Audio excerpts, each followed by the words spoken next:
Good day to everyone. Today we will discuss about the income tax concept of income as part of a discussion on taxation law 1. I'm your reporter. I'm Christine J. Picabuso. So bear with me as we discuss what is income. So income, in its definition, there are three definitions that is given here. The first definition is that income means all the wealth which flows to a taxpayer other than a mere return of capital. It includes gain derived from the sale or other disposition of capital assets. So income here is a gain derived from labor of capital or both labor and capital, and it also includes the gains derived from the sale or exchange of capital assets. The next definition is income is the amount of money coming to a person within a specified time, whether as payment for services, interest, or profits from investment. Unless otherwise specified, it means cash or its equivalent. Income can also be thought as a flow of fruits of one's labor.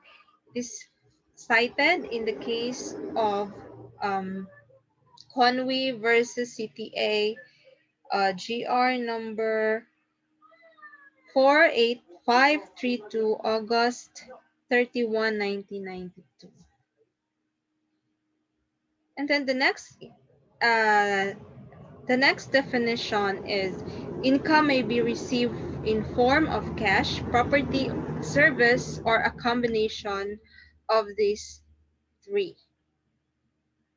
So now that we have defined what is income, let us go to its nature, even if it's not really that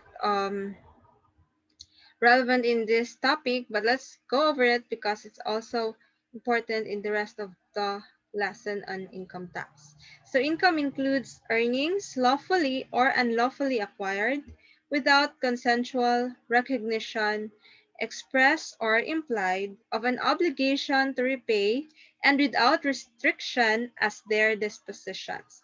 This is cited in the case of James versus US 366 US 213 because our tax system is in connection with or is an adoption of the US tax laws. So we also take note of the jurisprudence, the US jurisprudence in our tax system. So let's go to the topic when the income becomes taxable. So income becomes taxable only in the following cases. First and foremost, income must exist. So if there is no income, there is nothing to be taxed. So the requisite so that an income is taxable is that there is income, which is a gain or profit. Letter B, it is received or realized during a taxable year. And the last is that it is not exempt from income tax. So if it is exempt from income tax, relatively it is not taxable. So here are some of the jurisprudence which additionally defines income in relation to the following requisites on the existence of income or in the taxability of income. Number one here is the fact that property is a tree, income is the fruit, labor is the tree, income is the fruit, capital is the tree, income is the fruit. A tax on income is not tax on property. Income as here used can be defined as profits or gains. In the case of Madrigal versus Rafferty, 1918. And then another definition is A mere increase in the value of the property is not income, but merely unrealized increase in capital. It's found in Mertens, section 5.06, and the increase in the value of the property is known as appraisal surplus or revaluation increment. So we take note that property is not income. So when is their income? It is a very good question to ask every time we talk about taxability of income. So the answer here is there is income when there is a flow of wealth other than mere return of capital during a taxable period. So it means that if you merely return your capital, there is no income realized, and therefore there is no existence of income to be taxed with. So we can see here in the table on income versus capital that income denotes wealth or flow of wealth during a definite period of time, while capital is the fund or property existing at one distinct point in time. Income as compared with capital, income is service of wealth, while the capital is the wealth itself. Income is subject to tax, but capital, the return of capital, is not subject to tax. And income is the fruit, while um, capital is the tree. So on our next slide, let's go to realization of income. Now we have known if income is existent or not. Let's go to the test of realization. So these are the two um, tests of realization. The first test is if there is actual receipt. So if there is actual receipt, income is actually reduced to possession. The realization of gain may take the form of actual receipt of cash. So in actual receipt, we take note that there is only actual receipt upon receipt of the cash. While in constructive receipt, an income is considered constructively received when it is credited to the account of or segregated in favor of or any time without substantial in favor of any person. So the person may withdraw the said account credited in his favor anytime without substantial limitations or conditions upon which payment or enjoyment is to be made.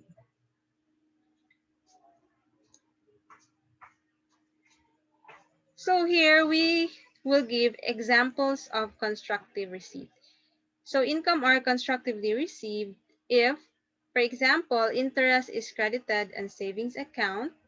So right now we are familiar with savings account, and if somebody deposited to you the interest in your in your savings deposit account, then it is constructively received because even if the cash is still not yet credited to you to your possession, there is constructive receipt of an amount segregated apart for your benefit. And then number two is there is matured interest coupons that is not yet collected by the taxpayer. These matured interest coupons are already payable or receivable. So anytime you can get it and it is ready and available. So it is considered as constructive receipt. Number three is the dividends applied by the corporation against indebtedness of a stockholder. So if there's dividends of corporation, it is also considered as constructive receipt. Number four is share in the profits of a partner in general profession. Partnership, although not yet distributed, is regarded as constructively received. And the last is intended payment deposited in court or consignation. Like, for example, there is a collection of sum of money and uh, the other party was directed to pay through the court, then upon payment on that date, there is already income. So the doctrine of constructive receipt is made as part of the taxing uh, collection or the system of our tax system, because the constructive receipt will prevent the taxpayer using the cash basis from deferring or postponing the actual receipt of taxable income. Without the rule, the taxpayer can conveniently select the year in which he will report the income. Of course, because if in uh, you will not tell anybody when you have received the amount and there's no record as to the truth, maybe you will be tempted to report it the next year and nobody will know. So this is the purpose of constructive receipt. In application, constructive receipt is for those using accrual method. The question is, when do the facts present themselves in such a manner the taxpayer must recognize income or expense? The accrual of income and expense is permitted when the all events tests have been met. This test requires fixing the right of income or liability to pay and the availability of the reasonable, accurate determination of such income or liability. This is found in the jurisprudence found in case of CIR versus Isabella Cultural Corporation. So there is constructive receipt here in the accrual method for those using accrual method, which will be discussed later on in the previous topics, that if the fund is readily available, then it is considered constructive receipt. So the as if theory of constructive income is also designed to prevent a cash basis taxpayer to delay reporting of income. It has it also presumes the existence of income on transaction supposedly not subject to tax in case of Valencia versus Rojas. Uh, this case, this as if theory of constructive income is a presumption that there is already existence of income upon the availability of the fund segregated for that person as payment or as part of the gain or profits. So again, so that there is no fraud in reporting or delaying the reporting of income. Let's go to recognition of income. So we have already discussed the when is there an income, realization of income, and now we will go to recognition of income. So the question in recognition of income is, when is income considered received for Philippines income tax purposes? Now let's go to the broad sense to the more specific sense. So when is there receipt of income for Philippine tax purposes? So the answer here is, income is considered received in the Philippines for income tax purposes if actually or physically received by taxpayer or if constructively received by taxpayer.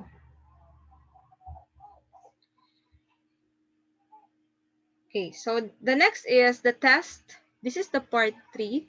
The test to whether an income is earned for tax purposes. So the realization test is that there is no taxable income unless income is realized.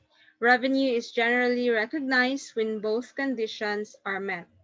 The first is the earning process is complete or virtually complete, and the second is an exchange has taken place in the case of Manila Mandarin Hotels Inc. versus CRR, CTA case number 5046, March 24, 1997.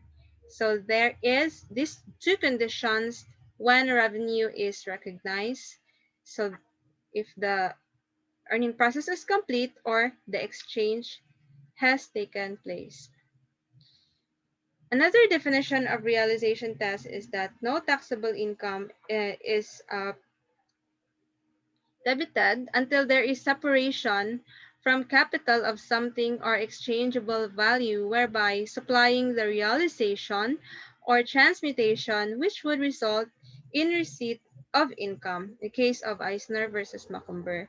And thus, a stock dividends are not income subject on the part of stockholder when he merely holds more shares representing the same equity interest in the corporation at a declared stock dividends in the case of Fisher versus Trinidad. So I think this is important to include this jurisprudence because again we might be confused of the fact that it is already segregated and is available uh, for whatever purpose you might use it. But in the case of stocks for stock dividends, if you are holding those stocks, but the shares of which they represent in the equity of interest of the corporation, there is already stock dividends, but actually you did not receive the money constructively here because it is still part of the corporation. So no income is derived. It is based on jurisprudence. The next doctrine is the claim of right doctrine or doctrine of ownership, command, and control. Again, this is part 3, and this is about the test whether an income is earned for tax purposes. So the first is realization test, and the second here is claim of right doctrine or doctrine of ownership, command, and control. Here, a taxable gain is conditioned upon the presence of a claim of right to the alleged gain and the absence of definite unconditional obligation to return or repay that would otherwise constitute a gain. To collect a tax would give the government an unjustified preference as to the part of money that rightfully and completely belongs to the victim in the case of CIR versus Javier, GR number 78953. So here, if uh, the doctrine here is if the person has the command, the ownership, and the control of that income or that money, then it will be presumed that the government has also a right to collect.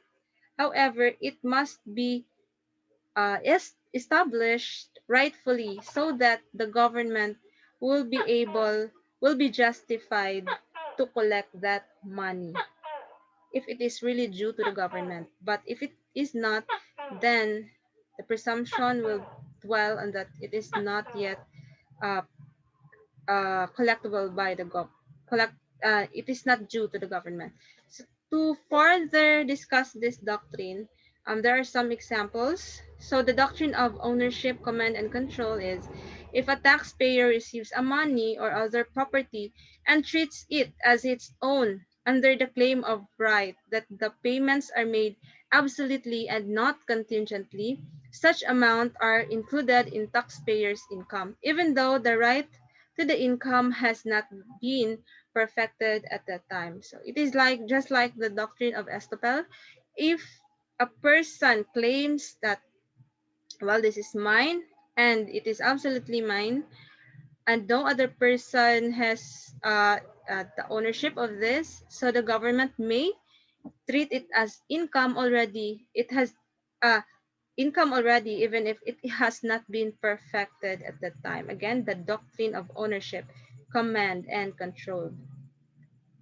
Next example is it does not matter that a taxpayer's title to the property is in dispute and that the property may later be recovered from the taxpayer.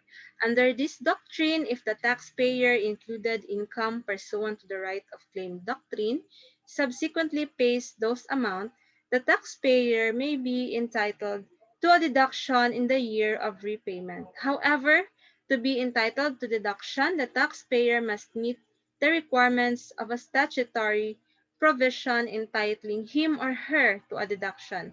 For instance, it must qualify as a trade or business expense or the loss. So for instance, if a taxpayer title to the property or to the disputed income is um not very sure, but it's not quite sure who owns it.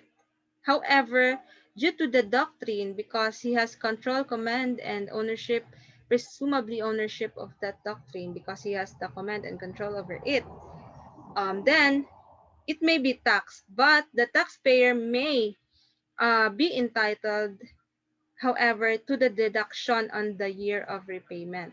So there are statutory provisions which are available for these purposes, and it will be discussed later on the class. So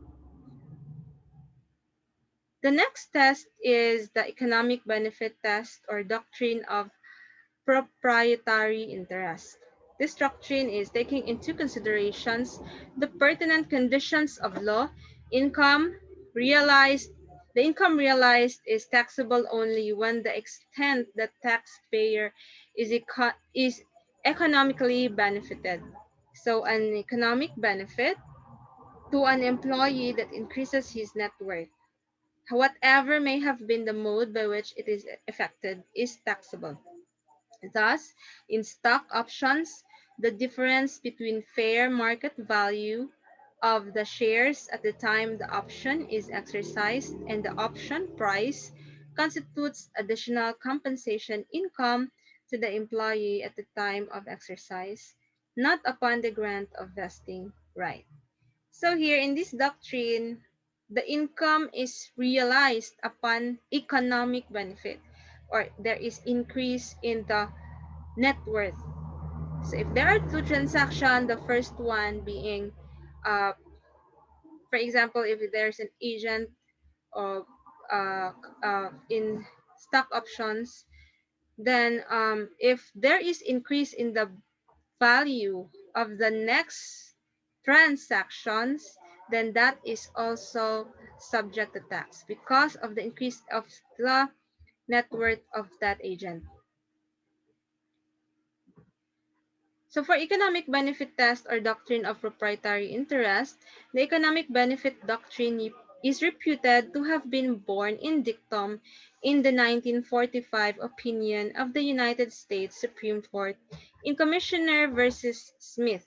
In Smith, the taxpayer had received a compensatory option from his employer to purchase stock in another corporation at a fixed value. At the time of its exercise, the option price was lower than the fair market value of the stock. So this is the example that I was telling you about, that this economic benefit test was indeed very controversial at the time, at 1945, when the stock exchange was very alive, and it is in the case in the it is a US case which we are patterned, or which our tax system is also patterned. And in this doctrine, the commissioner argued here that this difference of the amount, because the owner of the company allowed the employee to purchase this at a lower price and then buy another in another transaction, there is economic or increase of network of the employee, then the commissioner argued that this difference represents compensation to the employee includable to his gross income in the year this option was thus executed. And from this seed sprung a body of regulatory and decisional law, which developed the dictum of the Smith case into an axiom of tax law and ultimately became known as economic benefit doctrine. So in order for the modern doctrine to apply, an individual must unconditionally transfer money beyond the reach of the transferor's creditor and place that money in a fund in which the taxpayer has vested right.